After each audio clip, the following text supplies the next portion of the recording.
오늘 공부할 성경의 말씀은 요한계시록 19장 6절에서 9절입니다. 요한계시록 19장 6절.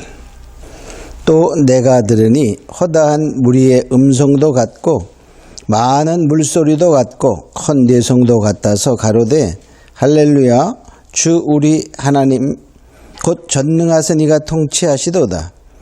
우리가 즐거워하고 크게 기뻐하여 그에게 영광을 돌리세. 어린 양의 혼인 기약이 이르렀고 그 아내가 예비하였으니 그에게 허락하사 빛나고 깨끗한 세마포 옷을 입게 하셨은즉 이 세마포는 성도들의 옳은 행실이로다 하더라. 천사가 내게 말하기를 기록하라. 어린 양의 혼인잔치에 청함을 입은 자들이 복이 있도다 하고 또 내게 말하되 이것은 하나님의 참되신 말씀이라 하기로. 아멘. 자, 오늘 우리가 공부할 말씀의 제목은 어린 양의 혼인잔치입니다. 어린 양의 혼인잔치. 자, 이제 예수님이 다시 오시면은 정말 준비된 아내, 신부와 혼인을 하고, 즉 결혼하고 그리고 함께 통치하시는 일이 있다, 이렇게 말씀하고 있어요. 자, 그러면 첫째, 언제 혼인 기약이 이르는가를 살펴봅니다. 여기 보니까 6절에 하나님 곧 전능하시니가 통치하시도다. 즉 하나님 전능하시니가 통치하시는 그때입니다. 그때의 7절에 보니까 어린 양 혼인 기약이 이르렀다, 이렇게 말씀하고 있어요. 자, 전능하시니가 통치하신다, 그 말은 뭡니까? 지금도 물론 통치하시죠. 그러나 지금 세상은 사단이 지배하고 있다, 이렇게 성경에 말하고 있어요. 그래서 요한복음 12장 31절에 보면 이 사단을 가리켜 세상 임금이라, 또 고린도후서 4장 4절에는 세상 신이라 이렇게 표현하고 있어요. 자, 그러니까 전능하시니가 완전히 통치하시는 그 시대는 세상 나라가 그리스도의 나라가 되는 때입니다. 계시록 11장 15절에 보면 일곱째 천사가 나팔 불 때 하늘에 큰 음성이 나서 가로되 세상 나라가 우리 주와 그리스도의 나라가 되어 그가 세세토록 왕노하리로다, 이렇게 말씀하고 있어요. 일곱째 천사가 나팔 불게 될 때에 세상 나라가 그리스도의 나라가 된다 그랬어요. 근데 계시록 11장 15절에 그리스도 나라가 된다는 말은 그 전에 있을 일을 생략하고 말한 거예요. 그래서 성경을 자세히 보면 일곱째 천사가 나팔 불 때 계시록 15장 16절에 보면 일곱 대접 재앙이 내려서 세상이 완전히 다 멸하여지고 주님이 재림하시면서 이제 짐승과 즉 적그리스도와 거짓 선지자를 불못에 던져 넣는다 그랬어요. 바로 그 적그리스도와 거짓 선지자를 불못에 던져 넣으시는 때입니다. 계시록 19장 20절에 보면 짐승이 잡히고 그 앞에서 이적을 행하던 거짓 선지자도 함께 잡혔으니 이 둘이 산채로 유황불 붙는 못에 던지우고 그랬어요. 그러니까 결과적으로 뭐냐, 이 혼인 기약이 이르는 그때는 이 나라, 온 세상이 그리스도의 나라가 되어 하나님께서 통치하시는 시대에 또 적그리스도와 거짓 선지자가 불못에 던져지고 그때에 바로 뭐냐, 우리가 혼인 기약이 이르는 때다, 이렇게 볼 수 있어요. 그래서 구약은 우리가 결혼에 비유해 본다면 선을 보고, 신약은 약혼하는 거예요. 약속되어 있는 거예요. 그 주님이 재림면 그때 결혼하고, 이런 의미로 볼 수가 있어요. 자, 크게 두 번째로 어린 양의 신부의 모습은 어떤 모습일까를 봅니다. 여기 7절 보니까 그 아내가 준비되었으니, 예비되었으니 그래요. 그리고 8절에 그에게 허락하사 빛나고 깨끗한 세마포 옷을 입게 하셨은즉. 그러니까 어린 양 신부의 모습은 그 세마포 옷을 입었는데 그 세마포 옷은 어떤 옷이냐면 하나님이 허락하여 입게 하신 옷입니다. 바로 그 세마포 그 옷은 우리가 스스로 입을 수가 없어요. 자, 하나님께서 여기 보니까 허락하사, 그 말은 하나님께서 받아 입는다, 그런 뜻이죠. 우리 자신이 의롭게, 즉 구원에 이를 수도 없습니다. 하나님이 주신 그 은혜로 하나님이 주신 그 믿음의 방법, 즉 십자가를 믿음으로 말미암아 우리가 구원이 이루어지죠. 의롭게 되는 것입니다. 그러면 또 마지막 때 또 마찬가지로 그 세마포 옷을 입는 것도 하나님의 말씀을 따라 우리가 살아갈 때 세마포 옷을 입게 되는 것이죠. 그러니까 하나님이 입게 하시는 옷입니다. 또 이 세마포는 빛나는 옷이다. 그래서 빛나는 옷. 자, 빛난다는 말은 광채가 난다는 뜻이야. 그 말은 하나님의 영광 중에 있다, 그런 말이에요. 하나님의 영광을 받은 그러한 모습이다, 이렇게 볼 수 있어요. 여기 보니까 깨끗한 세마포, 그러니까 깨끗한 옷입니다. 이 깨끗하다는 말은 그래서 우리가 흰 옷으로 표현되고 있죠. 그 깨끗함은 어떻게 하냐? 어린 양의 피에 씻어야 됩니다. 어린 양의 피를 전적으로 의지할 때 깨끗한 세마포이 된다, 이렇게 말해. 계시록 7장 14절에 보면 보좌 앞에서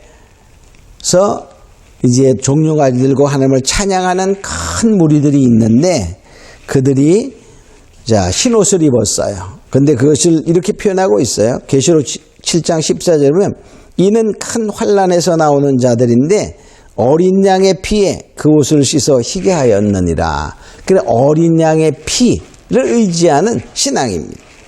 또 이들은 뭐냐, 이 세마포는 옳은 행실의 옷입니다. 옳은 행실의 옷. 자, 빛나는 옷, 깨끗한 옷, 또 여기가 옳은 행실이다, 이렇게 말했죠. 이 옳은 행실이라는 말은 단순한 선한 행동을 의미하는 것이 아닙니다. 그 환난 때에 믿음을 지키기 위한 많은 고난이 있어요. 그 고난을 이기는, 즉 그래서 7교회 주시는 말씀 속에도 다 이기는 자는 이랬죠. 그래서 계시록은 한편으로 말하면 이기는 복음이다 그랬어요. 그래서 바로 그 믿음을 지키기 위하여 고난을 이기는 바로 그 신앙을 의미하게 됩니다. 바로 이 세마포가 바로 신부가 입어야 할 예복입니다. 그러니까 신부는 반드시 정결을 잘 지켜야 돼요. 그리고 또 뭡니까? 신부 단장을 잘하고 기다려야죠. 신부로서 우리가 약속되었다라고 자만하며 잘못하고 정말 옳은 행실을 하지 않으면 파혼이 될 수 있어요. 우리가 약혼에서 이제 약속이 되어 있어요. 그러면 뭡니까? 그 신랑의 뜻을 잘 따라야 되는데 그렇지 아니하고 다른 남자에 가고 그러면 그것은 파혼이 되는 것입니다. 마찬가지로 우리가 지금은 구원이 약속되어 있어요. 즉 약혼한 것과 같아요. 근데 우리가 만일에 어린 양 신랑의 뜻을 저버리는 사단의 뜻을 쫓아간다면 바로 그것은 어떻게 될까요? 우리가 인간사에서도 그런 여인을 부인으로 취하겠습니까? 그러지 못하죠. 마찬가지로 약혼한 상태에서 그 행실이 나쁘면 결과적으로 파혼에 이른다는 사실입니다. 그래서 우리는 구원이 약속되어 있어요. 그러니까 그 구원에 약속된 것을 따라서 신랑의 뜻을 쫓아, 즉 말씀을 쫓아 계속적으로 우리가 예복을 입는 신앙을 가져야 된다는 것입니다. 그런데 예복을 입지 아니하면, 세마포 옷을 입지 아니하면 결과적으로 내어 쫓긴다, 이렇게 말해요. 마태복음 22장에도 보면 어느 임금이 아들을 위한 혼인잔치에 손님들을 청하게 됩니다. 그럴 때 그 잔치 자리에 와서 이 임금이 보고 이렇게 말을 하지요. 마태복음 22장 11절로 13절을 보면 임금이 손을 보러 들어올세 거기서 예복을 입지 아는 한 사람을 보고 가로되 친구여 어찌하여 예복을 입지 않고 여기에 들어왔느냐 하니 저가 유구무원이거늘 임금이 사환들에게 말하되 그 수족을 결박하여 바깥 어두운 데에 내어 던지라 이렇게 말해. 그러니까 결과적으로 뭐냐, 예복을 입지 아니하면 혼인잔치에서 쫓겨나는 자가 된다는 것입니다. 그래서 우리는 이 예복을 잘 입어야 돼. 그래서 성경은요 여러 가지로 표현을 할 수도 있지만은 우리가 창세기에서도 옷을 입어야 돼. 옷으로 시작해서 계시록에서도 옷으로 끝납니다. 창세기 3장 21절에 보면 아담이 범죄함으로 하나님께서 그에게 지어주신 짐승으로 지은 가죽으로 온 가죽옷이 있어요. 그 가죽옷을 입음으로 말미암아 아담 하와가 제사함을 받는 것을 보여주게 되죠. 또 뭐냐, 계시록 여기 19장 13절에 보면 백마 타신 예수님이, 즉 재림의 예수님이 오셨는데 그가 피 뿌린 옷을 입었다 이렇게 말해. 그 말은 뭐냐, 피 뿌린 옷은 피가 뿌려진 옷입니다. 심판의 주로 오셔서 악을 멸하는 그러한 모습을 표현하게 되죠. 그래서 우리가 뭐냐, 아담 이후로 범죄한 사람, 인간들에게는 꼭 옷이 필요했어요. 그 옷을 입지 아니하면 안 되는 거예요. 그래서 뭐냐, 우리가 예복을 입으로 말미암아 우리의 죄를 하나님이 도말하시는 거예요. 이사야 44장 22절에 보면 네 죄를 안개에 사라짐같이 도말하였으니, 그러니까 결국 우리가 죄가 덮어 씌워져서 다 없어지는 거예요. 도말이라는 말은 우리가 무엇이 지저분하게 쓰였을 때 거기다가 덮어 씌워서 그것이 없어지게 하는 그런 것을 의미하게 됩니다. 그래서 환난 날에는 반드시 뭐냐, 우리가 이 신부가 입은 세마포 그 특별한 옷이 있는 것처럼 환난 날에는 반드시 별다른 옷을 입는 자가 되어야 돼. 다니엘서 3장 21절에 보면 다니엘의 세 친구가 풀무불 7배나 뜨거운 풀무불에 들어갔을 때에 하나도 해받지 않고 그 큰 풀무 속에서 보호받았을 때 어떤 옷을 입었냐, 남다른 별다른 옷을 입었다고 말해. 다니엘 3장 21절에 보면 이 사람들은 고위와 속옷과 겉옷과 별다른 옷을 입은 채, 그러니까 다른 사람들이 입는 옷도 입고 거기에 별다른 옷을 입었다 그 말이에요. 결박하여 극렬히 타는 풀물 가운데 던져질 때에, 그러니까 큰 불물 가운데 던져졌는데 하나도 상하지 않았어요. 왜?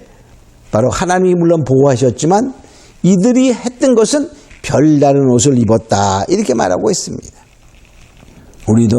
우리가 남다른 그 옷을 꼭 입어야 돼. 그러니까 그것은 하나님의 말씀을 따라, 우리가 믿음은 구원, 그 말은 영원한 진리입니다. 근데 뭐냐, 하나님이 원하시는 믿음을 가져야 된다는 거예요. 내가 믿는 믿음을 갖고서 구원된다라고 착각하면 안 됩니다. 우리는 하나님 원하시는 믿음의 별다른 옷, 신앙의 옷을 꼭 입는 자가 되어야 된다는 것이죠. 자, 크게 세 번째로 보면 청함을 입은 자들은 복이 있다 그랬는데, 자, 크게 세 번째, 청함을 입은 자가 과연 누구인가를 살펴봅니다. 다른 말로 보면 아내가 예비되었으니 하는 그 아내, 예비된 아내, 신부의 자격을 가진 자가 누구냐? 그런 말이에요. 신부의 자격을 가진 자. 그 신부의 자격을 가진 자는 첫 번째 순교자입니다. 그리고 짐승의 표 666표를 받지 아니한 자예요. 여기 계시록 20장 4절에 보면, 자, 그리스도가 세세토로 왕노를 할 때 같이 왕노릇 할 자가 있어요. 근데 그가 누구냐면 계시록 20장 4절에 보면 내가 보니 예수의 증거와 하나님의 말씀을 인하여 목배임을 받은 자의 영혼들과 짐승과 그의 우상에 경배하지도 아니하고 이마와 손에 표받지 아니한 자들이 살아서 그리스도로 더불어 1000년 동안 왕노릇하니. 그러니까 혼인잔치 후에 일어날 그러한 천년왕국에서 그리스도와 함께 왕노릇할 그러할 자들이 순교자들. 자, 그러니까 지금까지 창세 이후로 하나님 때문에, 예수님 때문에 순교한 자들과 마지막 때에 짐승의 표를 받지 않기 위해서, 우상에게 경배하지 않기 위해서 순교한 그런 자들이 살아서, 그 말은 부활체가 된다, 그런 말이에요. 자, 두 번째는 또 뭐냐? 이제 부활체만 있는 것이 아니라 마지막 주님 오실 때에 보면 사도 바울이 말하기를 죽은 자들이 먼저 일어나고 그 후에 우리도 호련히 변화하여 주를 맞이한다는 것처럼, 그때 살아있는 자는, 주님이 오시는 그때 살아있는 자는 호련히 변화한다 그랬어요. 그러니까 결과적으로 뭐냐? 그때 살아있는 자는 과연 누굴까? 하나님의 큰 재앙, 세상이 세 갈래로 갈라지는, 세상에 완전히 멸망받는 그때까지도 살아있을 수가 있을까? 이거는 일반적으로 없어요. 그래서 뭐냐? 하나님이 특별히 보호하신 그 하나님의 그 예비처에 보호받는 자만 살아남아요. 그래서 바로 두 번째로 하나님의 진노의 때에 예비처에서 보호받은 자들입니다. 계시록 12장 6절에 보면 그 여자가 광야로 도망하며 거기서 1260일 동안 저를 양육하여 하나님의 예비하신 곳이 있더라. 즉 하나님의 진노가 쏟아질 때에는 그냥 세상에서 있으면서 아무리 사람들이 만드는 아주 방공호에 들어가도 다 그는 멸망받을 수밖에 없습니다. 그러나 하나님이 예비하신 예비처, 하나님의 밀실에 들어가서 우리가 보호받는 자는, 하나님이 보호하시는 그때 살아있는 자는 바로 그런 자만 살아있을 수 있어요. 그래서 그들이 바로 주님 오실 때 호련히 변화하는 변화차가 됩니다. 그래서 이 신부의, 어린 양의 신부, 즉 아나의 자격을 갖춘 자는 순교자들과 마지막 때까지 정말 하나님의 진노에서 하나님의 예배 중에 보호받는 그런 자들이, 하나는 부활체, 죽은 자들은 부활체가 되고 그때 살아있는 자는 변화체가 되어 바로 함께 혼인잔치에 참여하여 그때부터 그거 뭐냐? 이제 천년왕국이 시작된다, 이렇게 볼 수 있어요. 자, 우리가 이러한 걸 보면서 어린 양의 혼인잔치에 우리가 청함을 받을 수 있는 자가 다 될 수 있도록 우리는 순교의 자가 되든지, 그렇지 아니하면은 이제 하나님의 그 보호받는 자, 그 말은 마지막 때에 짐승의 표를 거부하며 죽은 자도 있고 그를 거부하여 하나님의 예비하신 그 피난처로 우리가 움직여서 보호받는 자들이 있게 되는 것입니다. 우리가 이것을 알고 우리 모두가 어린 양의 혼인잔치에 참여하는 복된 자들이 다 예수님으로 축원합니다. 우리 잠깐 같이 기도합니다. 고마우신 아버지 하나님, 감사합니다.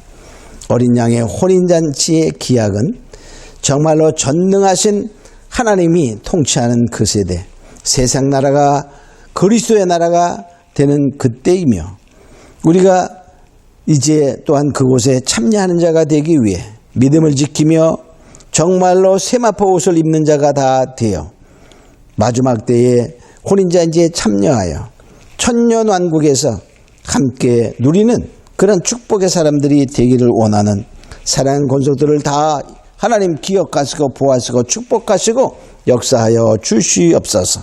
감사하고 믿사며 예수님의 이름으로 기도합니다. 아멘.